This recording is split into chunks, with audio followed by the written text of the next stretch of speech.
क्या भारत सिंधु नदी और उसकी दो सहायक नदियों को पाकिस्तान में बहने से रोक सकता है?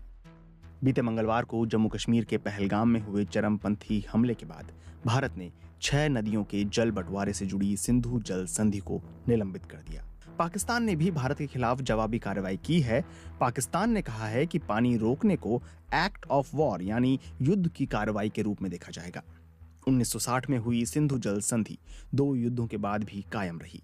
इसे बॉर्डर पार वाटर मैनेजमेंट के एक उदाहरण के रूप में देखा गया। इस संधि के तहत सिंधु बेसिन की 3 पूर्वी नदियों रावी, ब्यास और सतलुज का पानी भारत को आवंटित किया गया। वहीं 3 पश्चिमी नदियों सिंधु, झेलम और चिनाब का 80% हिस्सा पाकिस्तान को आवंटित किया गया। इस संधि पर पहले भी विवाद हो चुके हैं। पाकिस्तान भारत के हाइड्रो पावर और वाटर इंफ्रास्ट्रक्चर प्रोजेक्ट्स पर आपत्ति जता चुका है। वहीं भारत जलवायु परिवर्तन जैसे मुद्दों के मद्देनजर सिंचाई और पेयजल से लेकर हाइड्रो पावर तक बदलती जरूरतों का हवाला देते हुए इस संधि की समीक्षा और संशोधन पर जोर देता रहा है। लेकिन पहली बार किसी देश ने इसके निलंबन की घोषणा की है।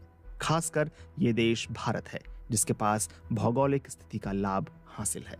ऐसे में एक बेहद जरूरी सवाल उठ खड़ा होता है, क्या भारत सिंधु नदी के पानी को रोक सकता है?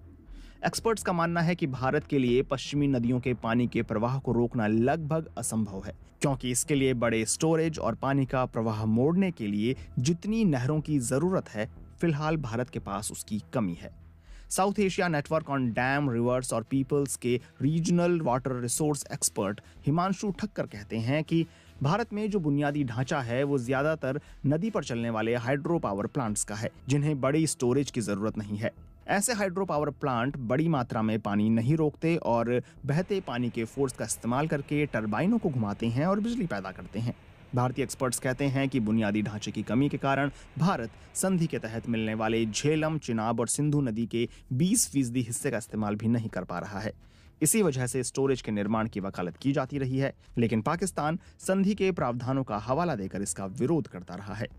एक्सपर्ट्स का कहना है कि भारत अब पाकिस्तान को सूचित किए बिना मौजूदा बुनियादी ढांचे में बदलाव कर सकता है या फिर नए ढांचे का निर्माण कर सकता है। इससे ज्यादा पानी को रोका जा सकता है या फिर उसका रास्ता बदला जा सकता है। टफ्ट्स यूनिवर्सिटी में अर्बन एनवायरमेंटल पॉलिसी और एनवायरमेंटल स्टडी के assistant professor Hasan F Khan ने पाकिस्तान के अखबार डॉन में लिखा कि गर्मी के मौसम में क्या होगा वो चिंता का विषय है। उस वक्त पानी का बहाव कम होता है और स्टोरेज ज्यादा अहमियत रखती है। टाइमिंग बेहद महत्वपूर्ण है। उसी दौरान संधि संबंधी बाध्यताओं की अनुपस्थिति को ज्यादा महसूस किया जाएगा। संधि के तहत भारत को पाकिस्तान